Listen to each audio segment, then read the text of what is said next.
신동진의 정치노트, 오늘의 키워드는 노란봉투법입니다. 노동조합 및 노동관계 조정법 일부 개정 법률안으로 노조법 2, 3조를 개정하는 내용인 노란봉투법.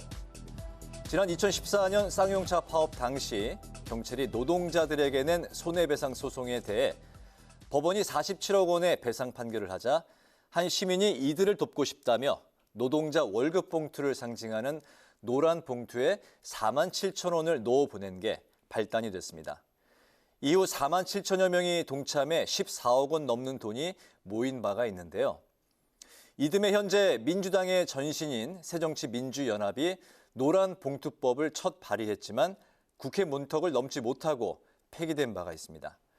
그렇다면 노란 봉투법, 즉 노동조합법 개정안에는 뭐가 달라지는지를 살펴보면 근로자의 특수고용자와 간접고용 노동자 등이 포함되지 않던 현행법에서 이들을 근로자로 포함시키고 사용자의 범위도 확대하고 있습니다.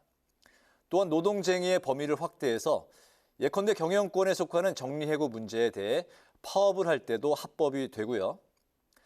마지막으로 근로자들의 노동쟁의로 회사에 손해가 발생하면 현재는 회사는 이들에게 손해배상을 청구할 수가 있지만 앞으로는 폭력 등의 직접적인 손해에 대해서만 손해배상을 청구할 수가 있도록 합니다. 여야는 각각 노란봉투법이 불법 파업 조장법과 합법 파업 보장법이라고 이렇게 극명하게 맞서고 있는 상황인데요. 야당은 노동권을 정당히 보장할 수 있게 하는 조치라고 주장을 하고 정부와 여당은 국민의 재산권을 침해하고 사법정의를 무너뜨린다며 반발하고 있습니다. 이 같은 논란에 노란봉투법이 야당의 주도로 환노위에서 직회부돼 8년여 만에 국회 본회의 안건으로 올라가게 된 겁니다. 어제 법사위에서는 이를 두고 여야의 공방이 벌어졌는데요. 한번 들어보실까요? 노란봉투법이 가져올 폐해에 대해 법사위를 패싱하고 협의조차 하지 않는 민주당의 오만함과 무책임함에 국민들은 분노하고 있습니다.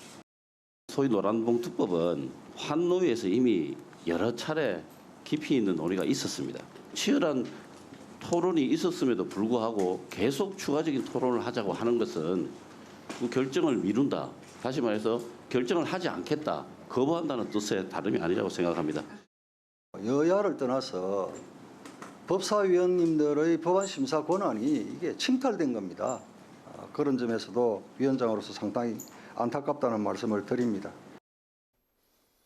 또한 국민의힘은 노란봉투법의 본회의 직회부에 헌법재판소 권한쟁의 심판을 검토하겠다고 밝히기도 했는데요. 윤 대통령의 제2요구권 행사가 반복되는 데 대해 확실한 제동을 걸겠다는 취지로 해석되고 있습니다.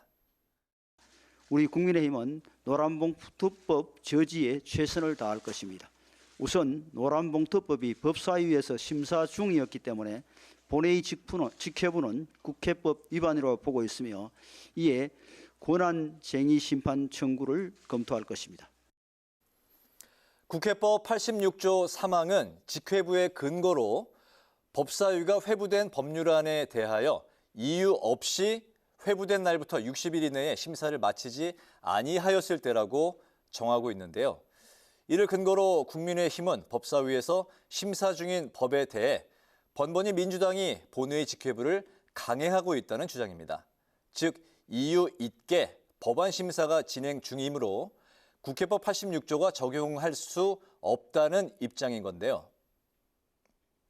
지난달 본회의에 직회부된 방송 3법 개정안은 이미 권한쟁의 심판 절차가 시작된 상황이고 헌재는 다음 달 15일로 첫 공개 변론 기일을 잡았습니다. 국민의힘의 권한쟁의 심판이라는 일종의 제동이 실패하고 본회의 문턱을 넘으면 결국 윤 대통령의 세 번째 거부권 행사가 불가피한 상황인데요. 본회의 직회부와 대통령 제2요구권으로 반복되는 이번 21대 국회의 기류가 이번에도 어김이 없게 될지 권한쟁의 심판에 대한 헌재의 판단에 귀추가 주목됩니다. 지금까지 신동진의 정치노트였습니다.